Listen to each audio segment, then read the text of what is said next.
Sangkay Jan my New Year resolution to you. You have to stop making a fake account of Mang Rodelio Daguman. You know, Sangkay Jan, one more making fake account, one more trolling at Mang Rodelio Daguman. I will shoot you a pellet gun, Sangkay Jan. And you know, you are a pathetic blogger and content creator, and you're saying about that you say that the Duterte supporters are trolls. What about you, Sangkay Jan? You are a troll. Oh, the Marcos loyalists are very troll. You know that, Sangkay. You know, Sangkay Jan and Kuya Kopyo, Teacher May Tiburcio, and Nino Barsaga. All of you are trolls. You know, Sangkay Jan. This is all your fault for what you did to David Gill's mother, Mrs. Annie Gill. This is all your fault for what you did to Mang Rodelio Daguman. Why he lost his mother? Because you cyberbully Mang Rodelio Daguman, and you bully Mang Rodelio Daguman. You're the one who make a cyberbullying at Mang Rodelio Daguman. I know what is your consequence, Sangkay Jan. However, why are you criticize those people who are anti-Marcos? Sangkay Jan, we have a freedom of expression. Like Kuya Bear said to me, when those people who are having a freedom of expression, they have a freedom of expression. For example, if Ma'am Teacher Kel is an anti-Marcos, she has a freedom of expression. Not even just that. Look at Adam Juari. He is also an anti-Marcos. I know Adam Juari, he's an anti-Marcos, right? He's an anti-Marcos. He has his own freedom of expression.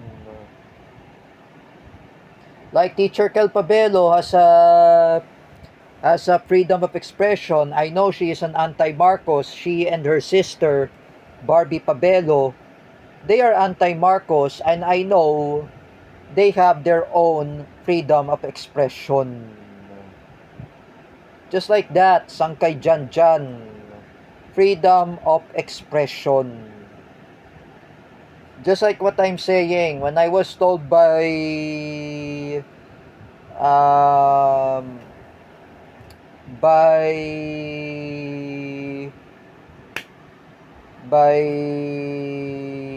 others, you remember you remember that Mr. Dennis Gill said to me, if those people who were anti-Marcos, they have their own freedom of expression. Like me, I am an anti-Marcos, I am a pro-Duterte, I have my own freedom of expression, even in TikTok, not in Facebook, TikTok only. Like you, Sangkay Jan, respect those people who were anti-Marcos. Respect those people who were pro-Duterte. That they have their own freedom of expression. Just like Kuya Bear said to me, when there is a freedom of expression, it is a right thing to speak up. It is right thing to fight against corruption. You know, like I said to you, Sangkay Jan, this is all your fault for what you did to Mrs. Annie Gill. You made the fake account. How would you blame anyone? You always say that David Gill blames me or or someone who blame Roylan Marlang, Cedric Mariano, or Kuya Dan Mardayaw. Who started this? It was you, Sangkay Janjan. Oh, if you're watching this, David Gill and your family members, you need to sue and file the cases against Sangkay Janjan. File the lawsuit against him. If you trace that Facebook page in his IP address, send it as evidence. I know I made my YouTube video. I have evidence of Sangkay Janjan for what he did to Mrs. Annie Gill. Oh. And you know what? Sangkay Janjan, you did it to Mang Rodelio Daguman. You're harassing him. You see, when his mother had died last October, namatay ang nanay ni Rodelio Daguman. And you see what happened to his mother. He passed away. Is this what you like, to bully a cerebral palsy? Is this right to bully a person with disability who's taking care of his mother, who's a senior citizen? Oh, he's a cerebral palsy. Mang Rodelio Daguman, I mean, he's a cerebral palsy that my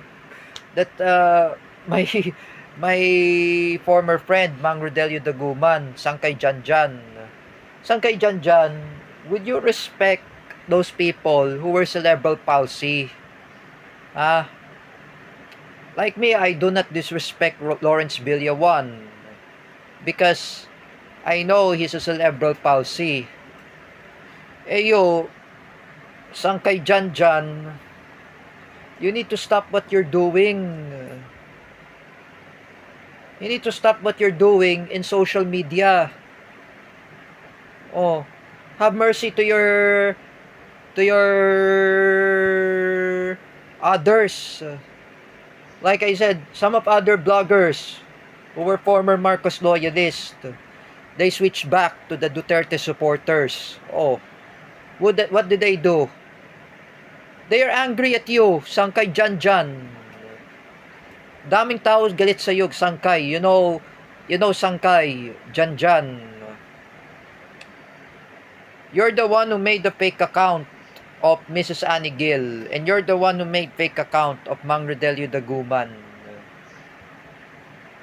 Somehow, Sangkay Janjan, if Mang Rodelio Daguman, that his brother Robin, if he filed the cases against you, if he filed the complaint affidavit against you, Sangkay Janjan, where will you find, if someone who reported you to the, for example, the NBI, Cybercrime Division, or PNP Anti-Cybercrime Group, they will trace your IP address, Sangkay Janjan. Remember, Sangkay Janjan, you are a useless blogger. At least Bill Galang is a best blogger. He's not related to politics. He's related on his blog about his bus, about his food trip. Like you, Sangkay Janjan, always you're saying about politics. You're criticizing people who were anti-Marcos.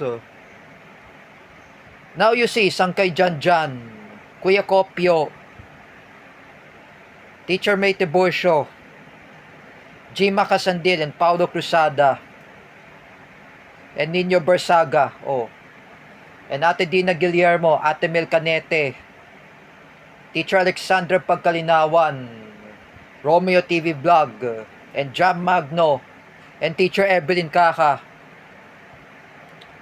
All of you might be reflected, because I know I criticize against all of you for what you did to Mang Rodelio Daguman.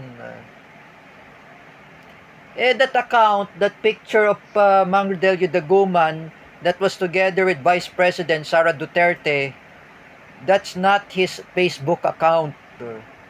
According by Roydan Marlang, hindi po yan si Rodelio.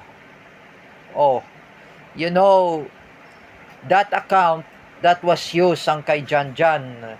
And some say, oh, this account of Mrs. Annie Gill, the mother of David Gill, that was a troll. Oh, how would you say she is a troll? And that's not really her. That account anyway, it was you, Sangkay Janjan. Oh, it was you. That is your fault. You are a troll. Oh, you are a troll. Like me, I am not really a troll. I'm not be a cyberbullying. How would I bully anyone? Oh, would you explain it to me, Sangkay Janjan? If you bully Teacher Vincent Ramos, if he's a anti-Marcos, he will sue against you, Sangkay Janjan. He will file the cases against you, Sangkay Janjan. I know this is your really, what your fault, what your consequence. And it is right to make a troll to anyone? How would you ever to make troll, Sangkay Janjan? Just remember, when you are a pro Marcos, you're just like Kuya Kopio. It's just better for Kuya Kopio and Sangkay Janjan. They should be exiled in Hawaii. They should not come back to the Philippines together with the Marcoses. They should never come back here in the Philippines. This is the revenge for what did they did to Tatay Digong, Rodrigo Duterte.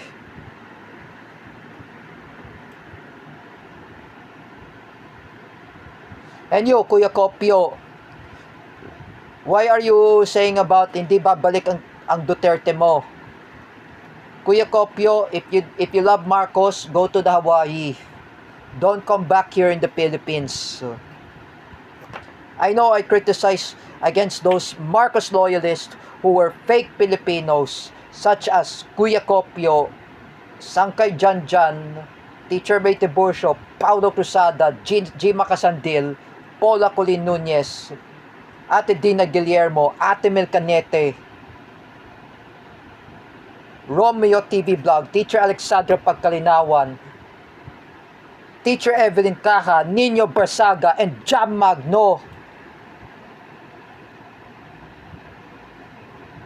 And including those Marcos loyalists who are fake Filipinos. We are all Filipinos. As we are Duterte supporters, we have a freedom of expression. We are anti-Marcos, Sangkay Janjan, and Kuya Kopio, and Teacher May Tiburcio, and Romeo TV Vlog.